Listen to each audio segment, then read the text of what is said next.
Are you down for this? If you're in the mood, we can take it to the moon. Just like a movie scene, table for two. No need to be fake, I want you to stay.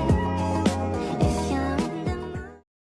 Nah, sekarang kita masuk pada metode simplex, di mana metode simplex ini adalah algoritma yang digunakan untuk menyelesaikan model pemrograman linear dengan banyak variabel dan kendala untuk menemukan solusi optimal atau maksimum atau minimum. Nah, metode ini bekerja secara iteratif dengan mengubah model matematika menjadi tabel atau simplex dan melakukan operasi baris hingga solusi optimal tercapai. Nah, ada pun cara kerjanya yaitu mengubah masalah ke bentuk baku. Nah, pertama, kendala ketidaksetaraan diubah menjadi persamaan dengan menambahkan variabel slack atau variabel surplus. Yang kedua yaitu membentuk tabel simplex. Nah, solusi awal yang layak dimasukkan ke dalam tabel yang terdiri dari fungsi tujuan dan semua kendala. Yang ketiga yaitu melakukan literasi. Nah, algoritma melakukan serangkaian langkah matematis atau iterasi dengan memindahkan solusi dari satu solusi dasar yang layak ke solusi yang lebih baik secara sistematis. Nah, setiap iterasi bertujuan untuk meningkatkan atau menurunkan nilai fungsi tujuan tergantung apakah masalahnya adalah maksimasi atau minimisasi. Nah, yang terakhir yaitu mencapai solusi optimal. Nah, sekarang kita meminimumkan min 3x1 ditambah x2 ditambah x3, di mana fungsi kendalanya yang pertama yaitu x1 dikurang 2x2 ditambah x3 kurang dari atau sama dengan 11. Fungsi kendala yang kedua min 4x1 ditambah x2 ditambah 2x3 lebih dari atau sama dengan 3. Fungsi kendala yang ketiga 2x1 kurang x3 sama dengan min 1. Nah, pada fungsi kendala yang pertama, untuk mengubah menjadi persamaan harus ditambah variabel slack yang sekaligus digunakan sebagai baris pada tabel awal simplex. Nah, persamaan tersebut menjadi x1 dikurang 2x2 ditambah x3 ditambah x1 sama dengan 11. Nah, pada fungsi kendala yang kedua yang bertanda lebih dari atau sama dengan, maka harus dikurangkan dengan variabel surplus. Karena S2 bertanda negatif, hal ini tidak memungkinkan dalam metode simplex karena tidak dapat digunakan selagi basis pada tabel awal. Nah, untuk itu harus ditambahkan variabel artifikal atau R sehingga persamaan tersebut menjadi min 4x1 ditambah x2 ditambah 2x3 dikurang x1 ditambah x1 sama dengan 3. Nah, pada fungsi kendala yang kedua sudah dalam bentuk persamaan, tetapi harus dikalikan dengan min 1 dan menambahkan R2 untuk membuat konstanta di ruas kanan menjadi positif dan menyesuaikan bentuk standar pemrograman linear sehingga memudahkan perhitungan metode simplex. Untuk itu persamaan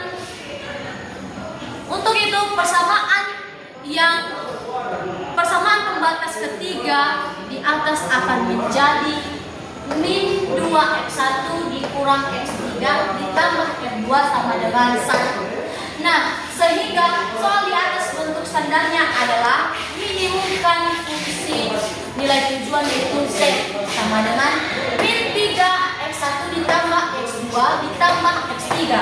Sehingga fungsi kendalanya yaitu fungsi kendala yang pertama x1 dikurang 2x2 ditambah x3 ditambah x1 sama dengan 11. Fungsi kendala yang kedua min 4x1 ditambah x2 ditambah 2x3 dikurang x2 ditambah x1 sama dengan 3. Dan fungsi kendala yang terakhir yaitu min 2x1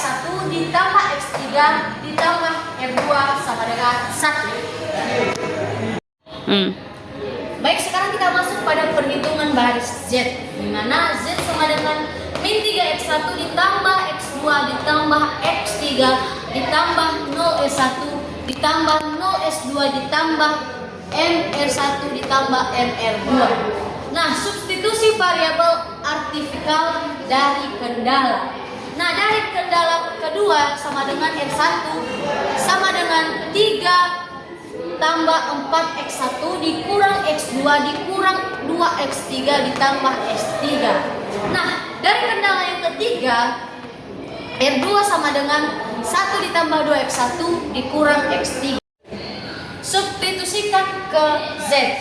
Z yang pertama min 3x1 ditambah x2 ditambah x3 ditambah m dikali dengan 3 ditambah 4x1 dikurang x2 dikurang 2x2 ditambah x2 ditambah m dikalikan dengan 1 tambah 2x1 dikurang x3.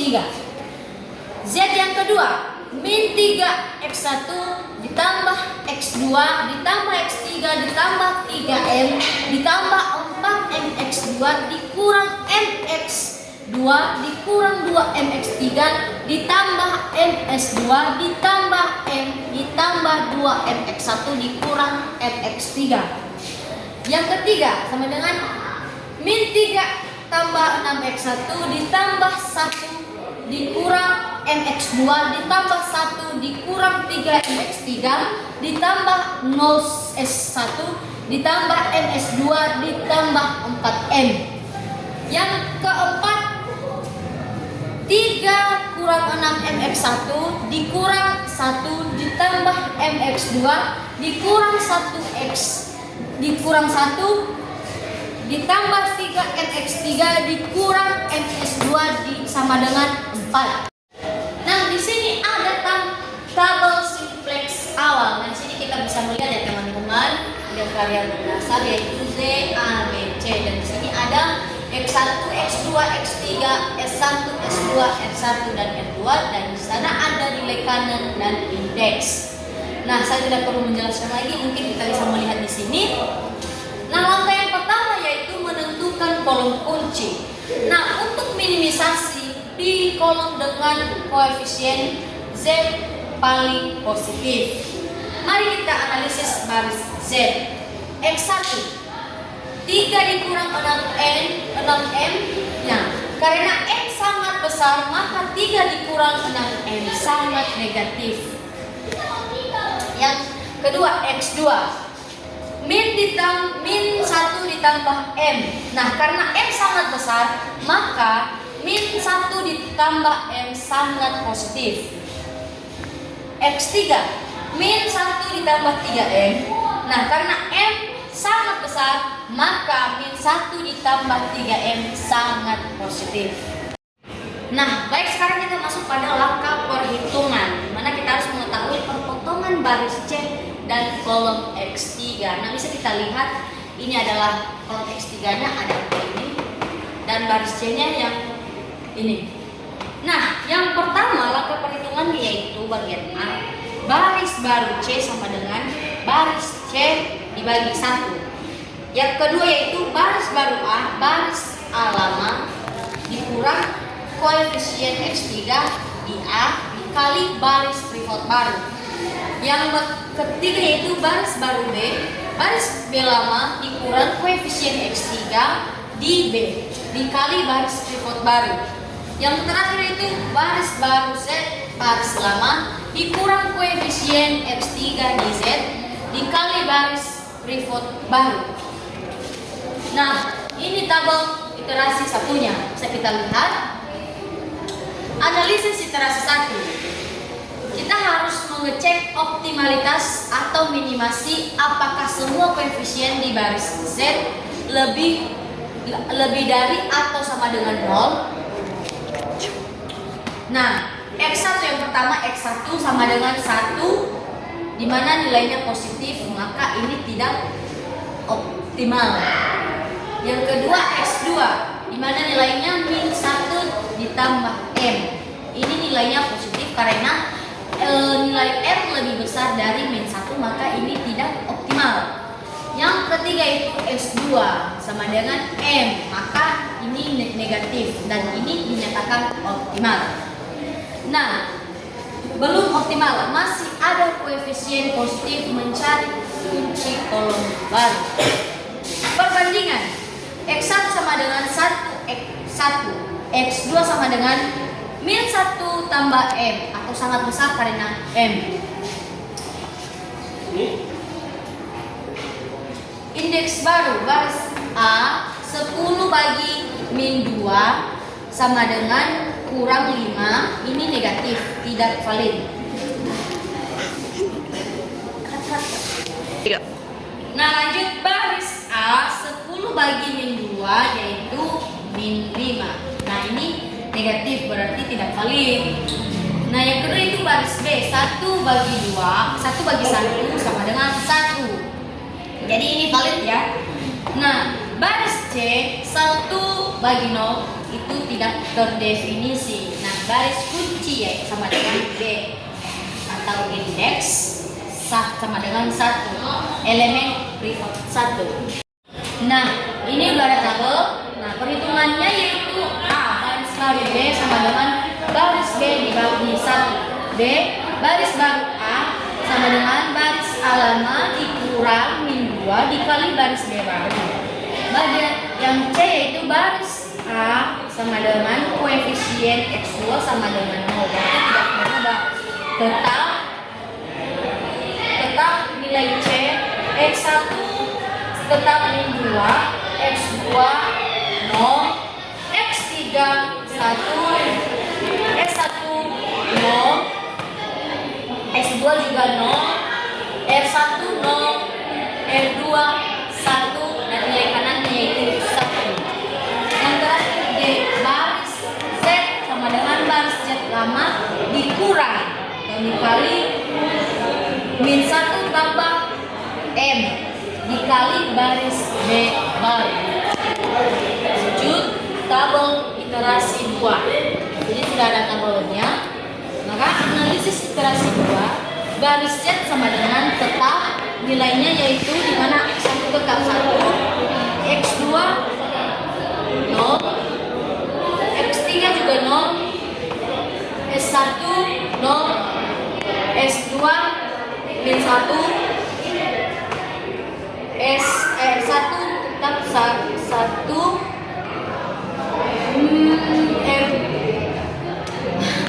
R1 1 dikurang M, dan R2 yaitu min 1 dikurang M. Nah, untuk minimasi dan optimal jika koefisien lebih. Nah, untuk meminimasi optimal jika koefisien kurang dari atau sama dengan 0. Nah, X1 sama dengan 1, berarti ini positif, berarti ini tidak optimal, perlu iterasi lagi. Nah, lanjut indeksnya yaitu baris A sama dengan 12 bagi 3 yaitu 4, baris B sama dengan 1 bagi 10 tak terdefinisi, baris C sama dengan 1 dibagi min 2 sama dengan min 0,5, berarti hasilnya negatif atau tidak valid. Nah, baris kunci A bisa kita lihat ini tabelnya. Nah, iterasi 3, A baris baru A sama dengan baris A lama dibagi 3, B baris B atau koefisien sama dengan koefisien X1 sama dengan 0, berarti tidak berubah. C baris C lama dikurang min 2 dikali baris A baru. D baris Z sama dengan baris Z lama min 1 dikali baris A baru. Nah, hasil perhitungan dari sini inilah hasilnya. Bisa kita lihat pada tabel. Nah, sekarang kita analisis iterasi 3. Semua koefisien di baris Z di mana X1 0, X2 0, X3 0, S1 min 1 bagi 3, S2 min 5 bagi 3, R1 5 bagi 3 kurang M, R2 min 2 dikurang M. Dan untuk minimasi semua, kurang atau sama dengan kurang dari atau sama dengan 0, yaitu optimal. Nah, penyelesaian akhirnya nilai variabel keputusan atau nilai kanannya yaitu bisa kita lihat X1 sama dengan 4, X2 sama dengan 1, X3 sama dengan 9. Sekarang substitusi ke nilai fungsi tujuan. Nah, di mana Z sama dengan min 3, X1 ditambah X2 ditambah X3. Lalu Z sama dengan min 3 dikali 4 ditambah 1 ditambah dikali 1 tambah 9. Maka Z sama dengan min 1 min 12 ditambah 10, yang dimana Z sama dengan min 2. Jadi nilai minimum fungsi tujuan Z adalah min 2.